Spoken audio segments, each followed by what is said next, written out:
Hi, I'm Tui Snider. I write books, I give talks, I do a lot of research. For my research, I often go to historic cemeteries. So I spend a lot of time walking through cemeteries, looking at the headstones, and you can learn a lot about people doing this. To me, going to a cemetery, it's like visiting an outdoor open-air museum. And I hope by the end of this video, you will understand what I'm talking about and you will share some of my excitement for exploring historic cemeteries.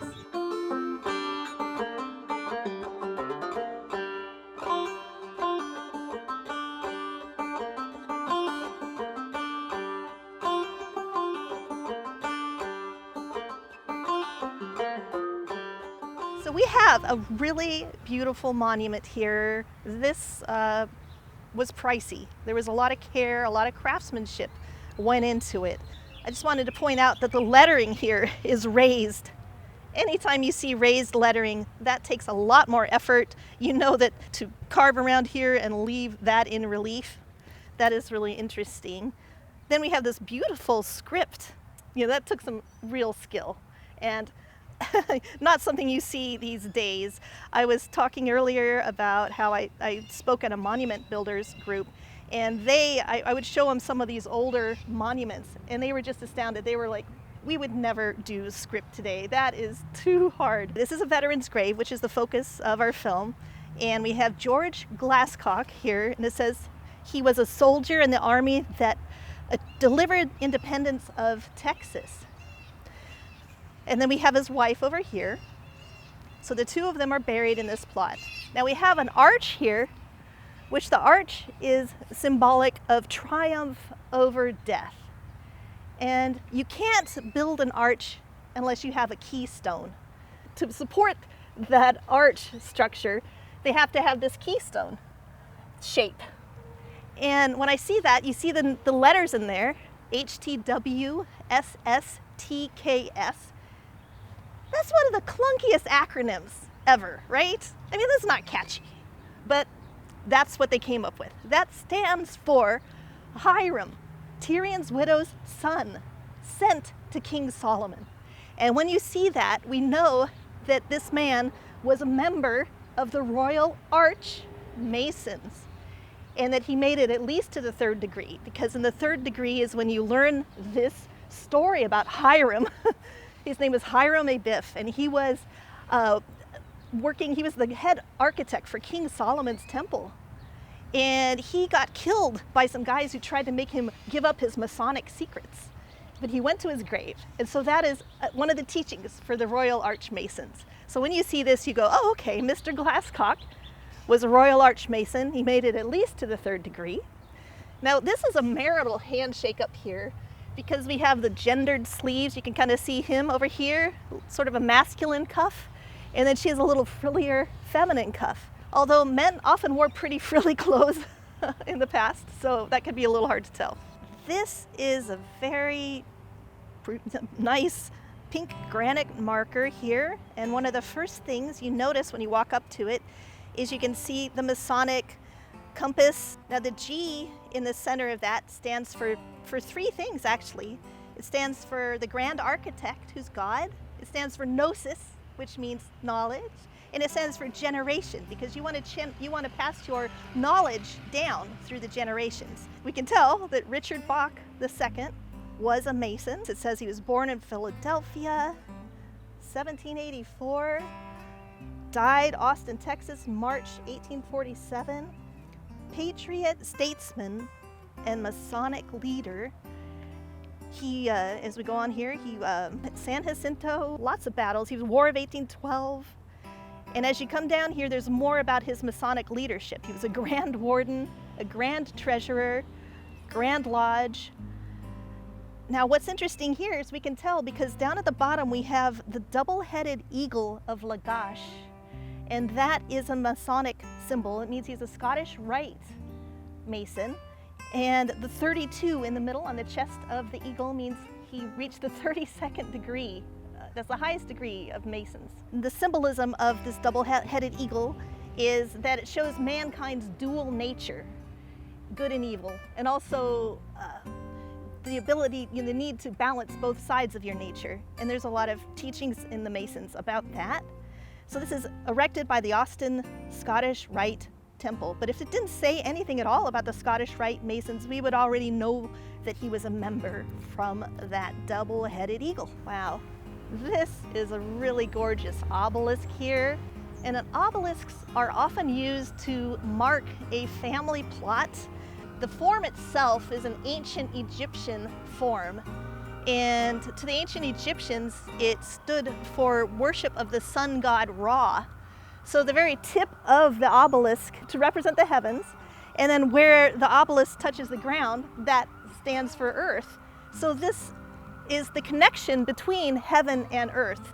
So when Christians borrow this symbol, we're not worshiping the sun god Ra, I want to make that clear, but we are showing the connection between heaven and earth and the strength of our Heavenly Father. And it becomes a patriarchal symbol quite often for the family's name. So quite often you might only see the last name up there and then have the rest of the family in the family plot here.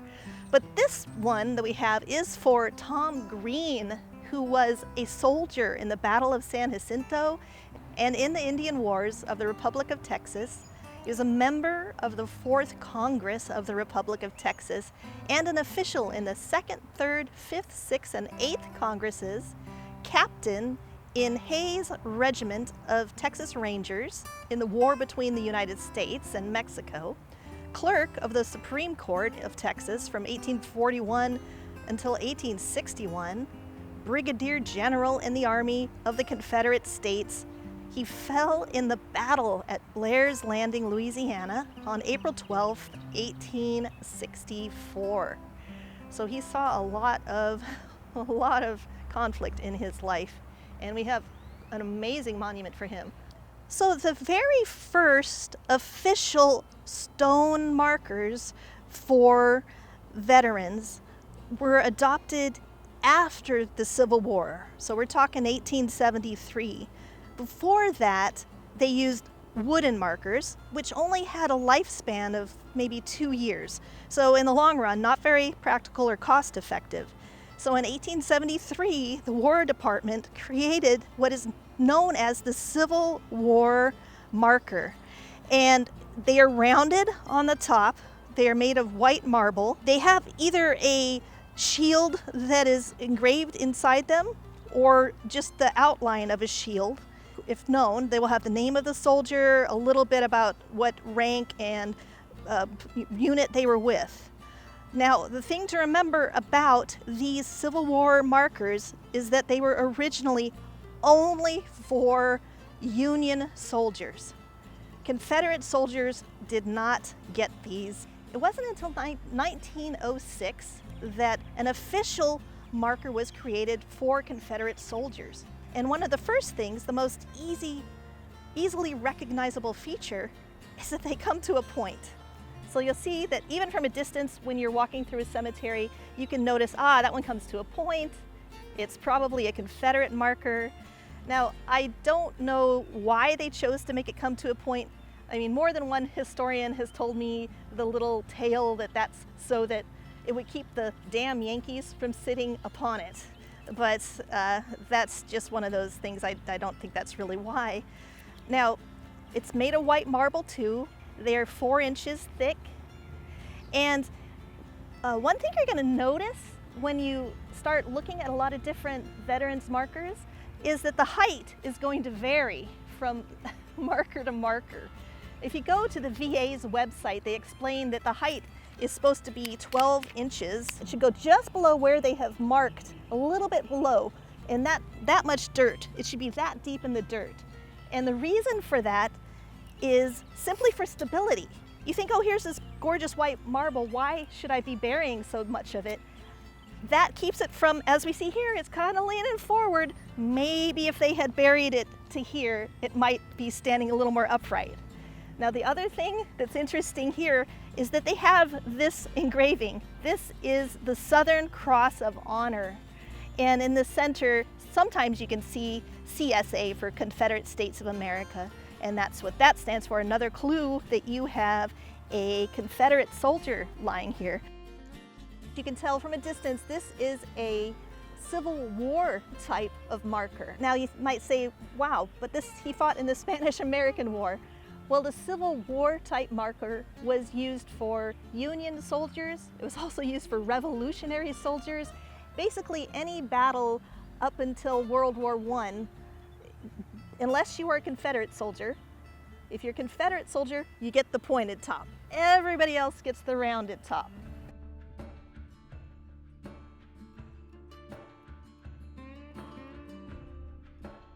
All right, oh my gosh, there's so much going on here. So many symbols. It's a really, really beautiful Victorian era monument. We've got one here for Captain Bird Holland. It has gorgeous script. There's a shield, a raised shield on this column, which probably indicates his military service. At the top, we have an urn. The Victorians were really fond of urns as symbols. It's a bit ironic because the ancient Greeks and Romans would cremate their soldiers and put their ashes in urns. Now, the Victorians did not cremate. That was not a popular practice. If anything, that would have been considered a defilement. And yet they use the urn as a symbol of ashes to ashes. Your mortal remains have returned to dust. So that's the symbolism there. Often there's a cloth covering the urn. Now, when you see a cloth that doesn't have a fringe, that stands for your earthly garments that you have shed as you have entered the afterlife. When you see a garment that has fringe on it, that stands for the veil between life and death. So a slight little difference there. Then it comes down and we have these two upside down torches. And the Victorians really loved the idea of turning things upside down. They'd even talk about the other world as the upside down. So here we have the torch, it's upside down and the flame is still burning. So this is to represent the fact that the soul continues to live on in the afterlife. There is no death. We have a wreath there, a garland with flowers. Flowers symbolize the fleeting nature of life. And as I mentioned with the obelisk, all we see down below it says Holland. So that's kind of, this is marking the Holland's plot.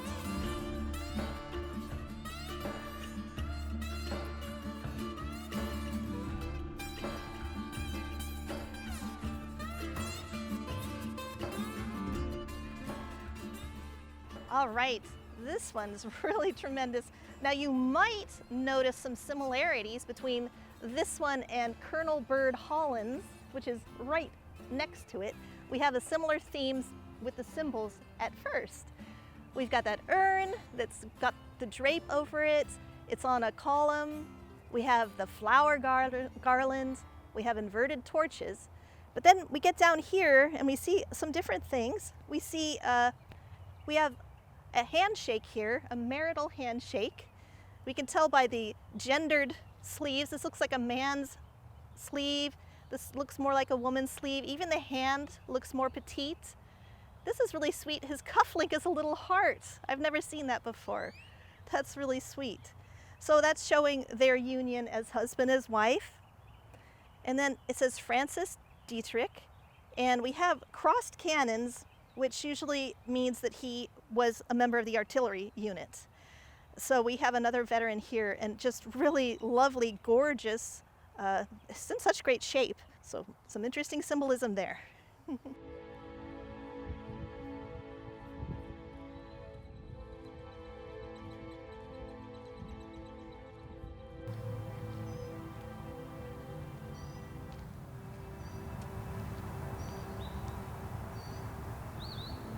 have this one here. All right, so here we have a monument that has fallen over.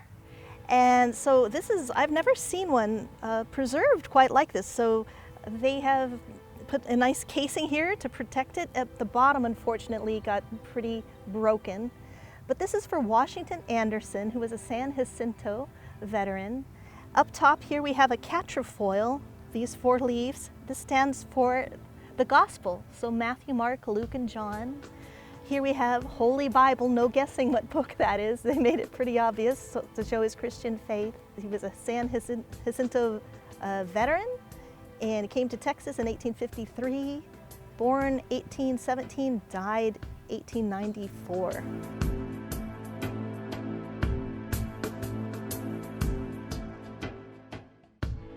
So here we have our first monument with an angel on top of it.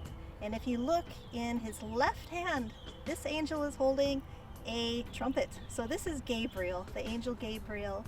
Unfortunately, the right hand has broken off at some point in time. I'm guessing that it was probably pointing upwards to say, going up to heaven. Angels can be doing a lot of different poses, and their hands can tell us a lot of things. Unfortunately, he's missing his. Now, one thing you might notice about angels, once I tell you this, you're going to notice it. You've seen a lot of angels in your life, probably. And if you spend any time in cemeteries, you're going to see angels. Now, they are nearly always barefoot. And this is to show that they've come from heaven, they're walking amongst us, they're touching us here on earth. It's a sign of humility and service to us, the mortal beings of the world.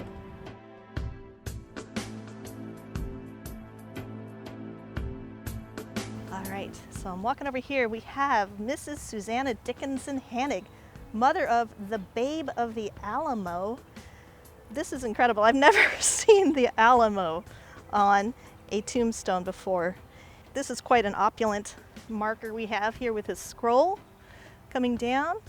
We have a citizen of the Republic of Texas, so that's the Texas state seal, which has olive leaves for peace and oak leaves for strength. The single star has been part of the state seal ever since there's been a state seal. That's why we are the Lone Star State. Now, I thought it was interesting. I did see some grave goods on this one. And grave goods are when people either bury an item with a person. Obviously, we can't see if she's been buried with an item. But when you leave something behind, and a very common form of grave good are coins.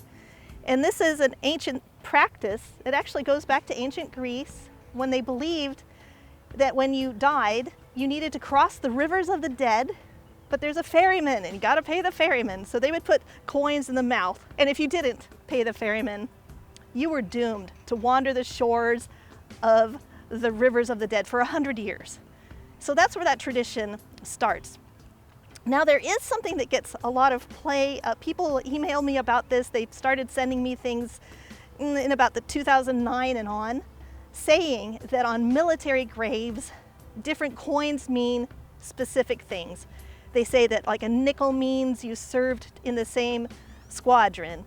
A quarter means you saw someone die in action, or different things like that. Now, the problem with this, when I started researching it, was there was no record of this that I could find earlier than the early 2000s. And when I spoke to older people, the oldest vets I could find, none of them knew what I was talking about. So, and I could not find something that said a penny always means this, a dime always means that. If you look this up online, you're going to find different things. One site will say a penny means this, another site will say a penny means something different. Now, people sometimes get mad at me when I point out that this is not a long-standing tradition. However, maybe we're witnessing a new tradition being born. Maybe a new tradition started in the 2000s with military coins. So I wanted to bring that up because I do get a lot of questions about that, and I thought it was interesting to see the coins on her grave. And this is just fascinating, that Alamo. Wow, I have never seen that before. All right, so here we have Charles Pinckney, first lieutenant, and we don't even have to read that he's in the artillery. As we approach, we can kind of guess because he's got these crossed cannons, and that usually symbolizes someone who is in the artillery. So, first field artillery, 1885, and he died in 1918. There. Here we have a monument that used to be quite tall. Unfortunately, this tree here did a number on it last year. This big heavy branch fell, smashed it, knocked everything off, and so we have the base of the pillar here Then we had, this was the next component. It's now upside down. I can see a marital handshake here and see that Andrew Neil, General Andrew Neil, by the way, was born in Scotland. And over here, if I take a peek, I see that Defenders of the Republic of Texas, and a lengthy epitaph. Now on top of this monument, there was an urn. We've seen a few urns so far, but this one's a little different. Earlier I had mentioned about the cloth that didn't have a fringe. This cloth has a fringe, so it stands for the curtain, the veil that separates the living from the dead. Now we have another thing that we haven't quite seen yet on this tour is we have a flat marble marker for a Confederate soldier. And we know he's a Confederate soldier because we have that cross, the Southern Cross of Honor, up at the top. So just at a glance, we know that this was for a Confederate soldier.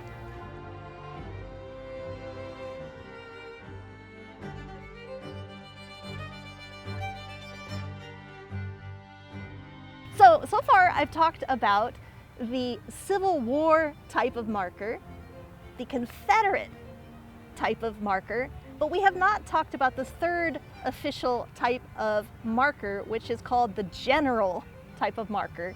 It doesn't mean that it's just general. It was named that because there were two generals on the committee that created it. It was actually introduced after World War I. That's when this style became available. And one big difference with this style of marker is that they allow for an emblem of belief on it. So we have here a Latin cross to let us know that he was Christian. And in the beginning, you could have the Latin cross and the Star of David only. Now you could have everything from the Thor's hammer to an atom to show you're atheist, to every variety under the sun. There's so many ones you can have. And he is a Texas Ranger. And what I like on the Texas Rangers is they often have these horseshoes on them as an added touch, which is really kind of a special thing.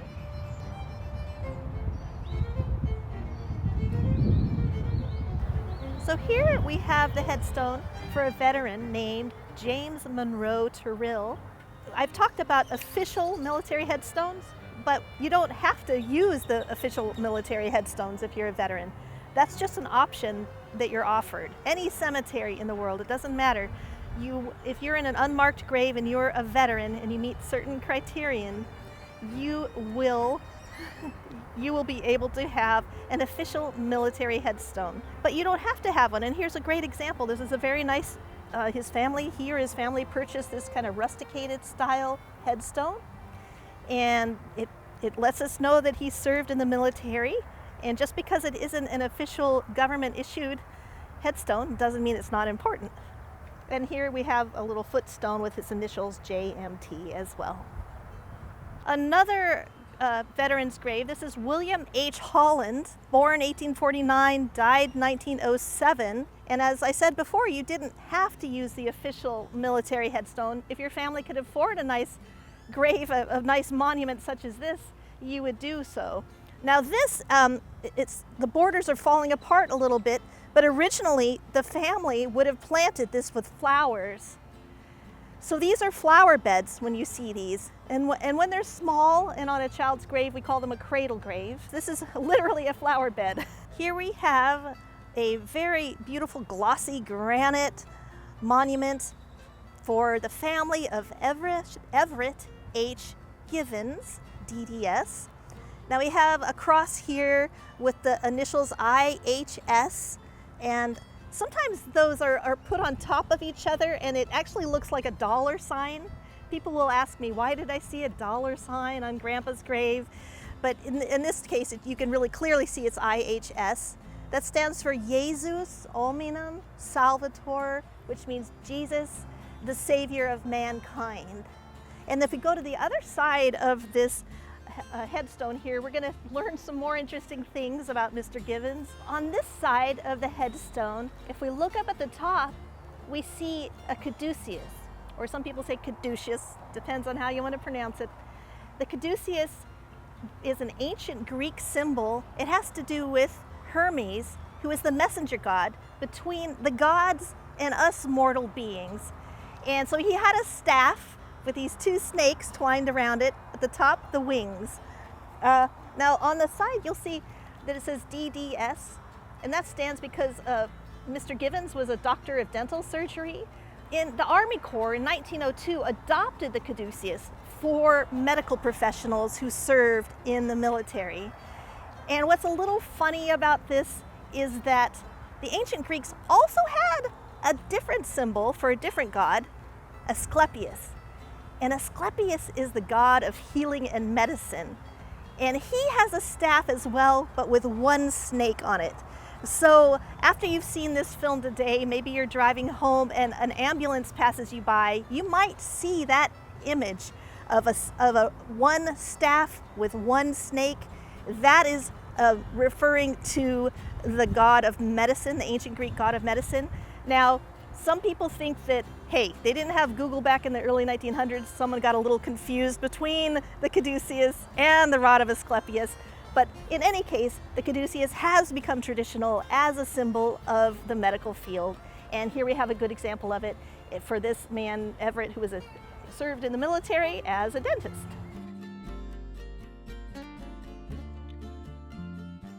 We have a Civil War marker, another upright Civil War style marker. And this one was for a fellow named Miguel Rios, and he was actually a member of the cavalry in California. So he fought in the Civil War as well for the Union. This grave, when you first come here, you won't realize that he is a veteran until you get to the other side. You don't understand what this man has been through until you come to the back. And they have an official flat bronze marker. The general type is this type of marker. And on the back it says Fay Edwin Powell, Texas, Commander, U.S. Navy, World War I, World War II, and Korea. So this man saw a lot of war in his lifetime, and yet he survived it.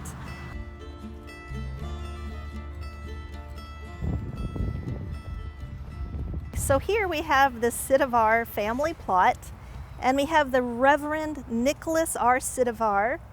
Now, he was a major in the United States Air Force, but he was also a POW during World War II.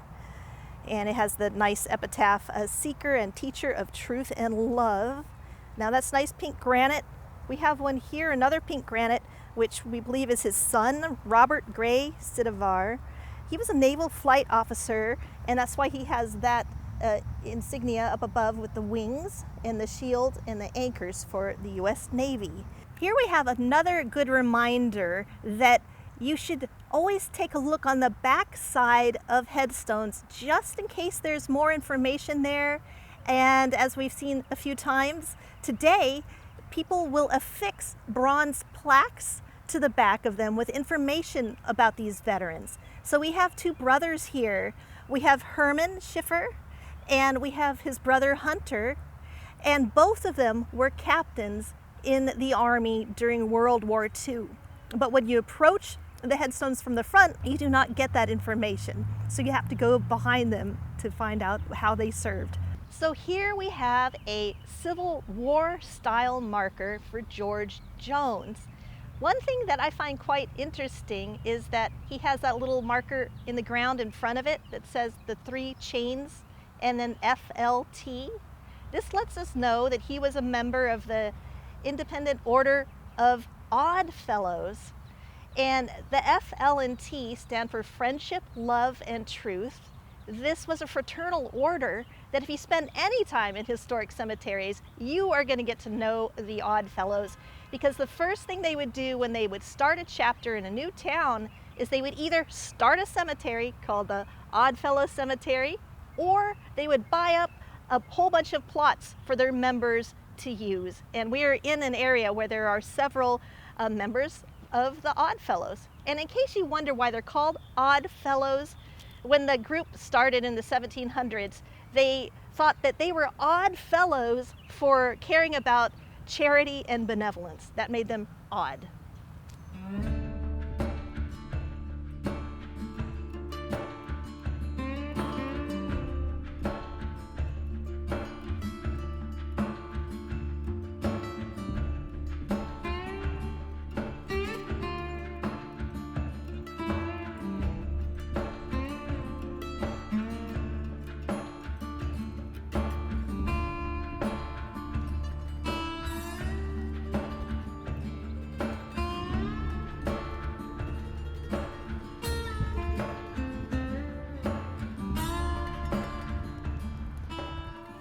we have the Bloor family plot.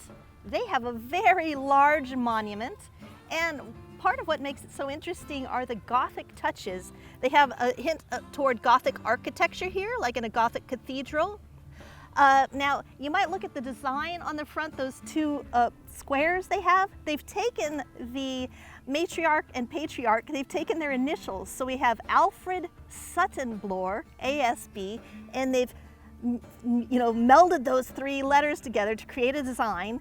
And then there's Martha Wainwright Bloor, and they've taken an M, W, and B and created on this side a little combination and made a design from her initials. And then they're using Gothic typeface as well. And Alfred Wainwright served, he was a veteran, he was a colonel in the infantry, and they have all of the headstones in this family plot have Gothic typeface, which is pretty unique. Wow, this is a really special marker. This is a Civil War type marker for William Moore. We can tell it's a Civil War type because of the rounded top, and we have the shield. William Moore served on the USS Benton, born in 1837, died in 1918. Now, he received the Medal of Honor from the US Navy. And the Medal of Honor was created in 1862.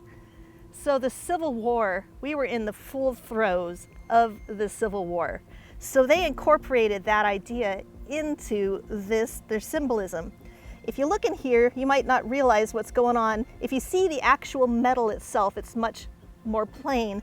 But this is, the title of this design inside is called Minerva Repelling Discord. And so Minerva is the Roman goddess of war. And she's wearing a helmet, and on top of the helmet is an owl for wisdom. You want to be wise, choose your battles, right? Now, in her right hand, she is holding a shield, and in her left hand, she is holding a bundle of rods and an axe, which is a symbol of governance and authority.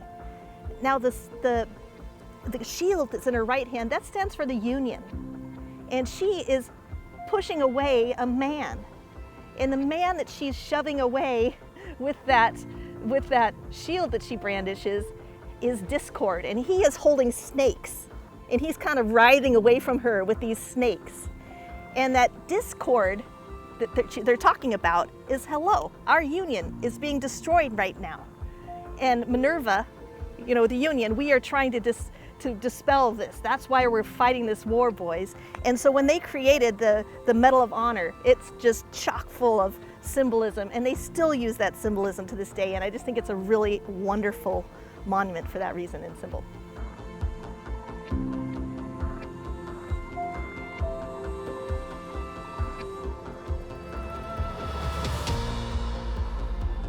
So here we have crossed rifles, which lets us know this person was in the infantry. And this is Arcadio Donnelly Jr., and he lost his life in France from wounds sustained in battle in 1918. Now over here, wanted to make sure we showed an example of a general type marker, because we've had some flat ones and we've had some bronze ones that were attached to the back of headstones, but I wanted to show one that was just by itself, a marble headstone that had been issued. Up here we see the emblem of belief, so we have the Latin cross. This is Donald Hamilton Smith, private in the engineers, and he died, it looks like, in World War II.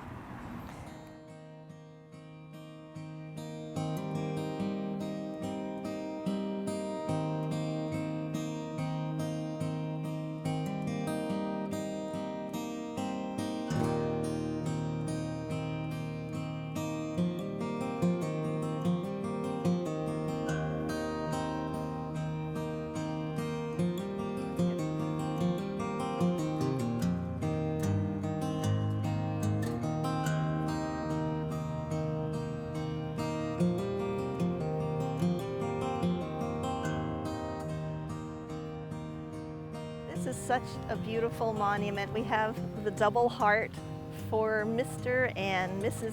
Norman Scales. Now, once again, this is yet again a chance where you need to look behind, you need to look on the back, and you will see a plaque here for Norman Scales. He was a captain in the U.S. Air Force, World War II, and he received the Distinguished Flying Cross. He was one of the Tuskegee Airmen.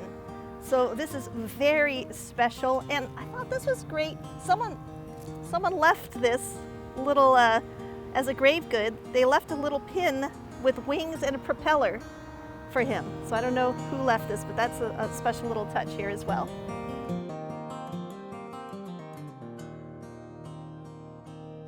I'm so glad that we included a female veteran on our tour today. Here we have the headstone for Bobby Jean Petty. She served in the U.S. Navy in Korea. And once again, this is the general style monument, and we have the emblem of belief up here, the Latin cross. But like I said, it's just really nice to see a woman veteran today as well, since they also served our country. I hope you guys enjoyed this tour of the wonderful historic cemeteries in Austin today. And I just wanted to let you know that if you want to learn more about historic cemeteries, the meaning of the symbols, some of the stories behind the stones, then I invite you to check out my books.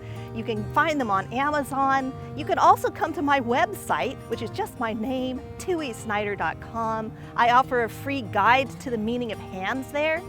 So come by, say hi to me, send me an email, or if you find a peculiar symbol when you're out exploring a cemetery, send it my way and I can see what I can do for you, explain what it means. So thank you again.